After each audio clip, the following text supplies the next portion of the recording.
Well, off the top of my head, thinking we do a couple in December and 4 or so in the spring, and we're going to do double digit this time, I think I may be getting to 60 or 70 commencement ceremonies.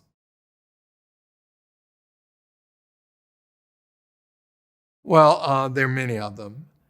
As the president of this university, to look out at that audience, and something we started doing several years ago, asking those students if they were the first in their family to receive a degree today, to please stand, and to see so many people stand and know that they've taken that courageous step on behalf of their family, and to see the audience respond, that's a tradition.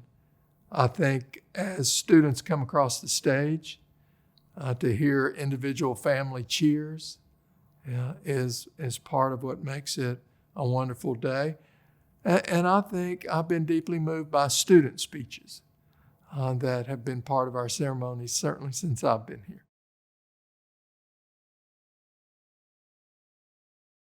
I ended up with 5 higher education degrees. I remember most of my professional degree ceremony. It was small. I was in a class of 55 students. And then as I progressed with master's and then another doctoral degree, I attended one or a couple of those. And there were many more people there. And those memories are more profound because my parents attended and they were older. And they had certainly made possible my college education. But to see their pride when, I worked hard to get those other degrees and to share those moments with them, that's my fondest memory, being with my parents on those occasions.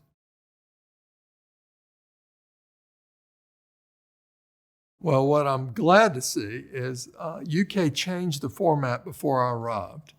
I think we'd had several different kinds of ceremonies, and we decided to let's try to bring everybody together.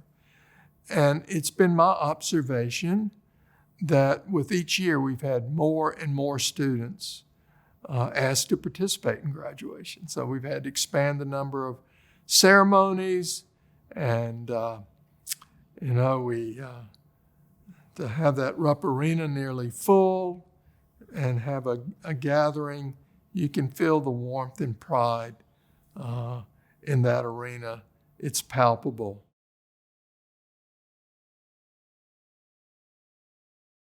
Well, I think coming out of COVID and our thirst to see one another, be with one another, to celebrate milestones like this, I'm not surprised, but when we open these ceremonies to those who missed them in the last year or so, and to see such a groundswell of people who want to come back.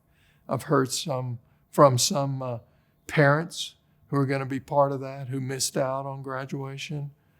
That's what has me most excited, to take another step back into something that's normal and cherished. Well, the first thing I want to say to our students is thank you. We ask you to undertake some things on behalf of really your community. We've seen in COVID-19 in Kentucky, I think we've had some 5 million tests conducted. We've had over 400,000 cases, and we've had some 6,000 deaths. Those under the age of 29, there have only been 7 deaths. The risk of serious illness and death amongst young people is quite small. So all the efforts you undertook of masking and physical distancing and so forth were really selfless acts you took on behalf of others. And I'm proud and grateful for what you did. And I hope as you look towards that finish line, you are energized. You find self-gratification for what you did individually and collectively. And you look forward to celebrating all this at a commencement.